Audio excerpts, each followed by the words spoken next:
એક જે બસ કરી રહ્યો છે જીએસડબલ્યુ એનર્જી નીરજ જણાવો મોર્ગન સ્ટેન્લીના રિપોર્ટમાં કઈ ખાસ વાતો બહાર આવી છે.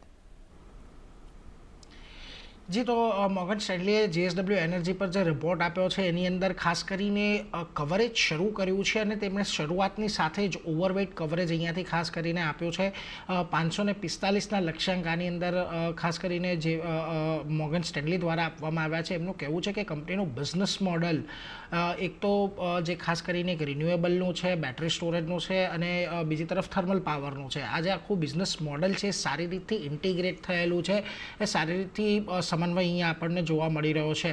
હવે જો તમારે અત્યારે ભવિષ્યની ઉર્જા એટલે ફ્યુચરિસ્ટિક ખાસ કરીને એનર્જીની અંદર જો તમારે રોકાણ કરવું હોય તો ભારતની જે વિવિધ કંપનીઓ છે એમાંની આ શ્રેષ્ઠ કંપની છે એવું ખાસ કરીને મોર્ગન સ્ટેન્લીનું માનવું છે. હવે એવું કેમ કહી રહ્યા છે એવું? કારણ કે જો કંપની અત્યારે રિન્યુએબલ બિઝનેસની અંદર એક સારો એવો વધારો કરી રહી છે, અહીંયાથી રોકાણ ખાસ કરીને વધારી રહી છે, ન માત્ર રિન્યુએબલ બિઝનેસ વધારી રહી છે પરંતુ ખાસ કરીને જે સ્ટોરેજ કે જે એની રિન્યુએબલમાં સૌથી મોટી જરૂરિયાત હોય છે સ્ટોરેજ અસેટની અંદર પર અહીંયાથી કંપનીનું રોકાણ ખાસું વધતું જોવા મળ્યું છે.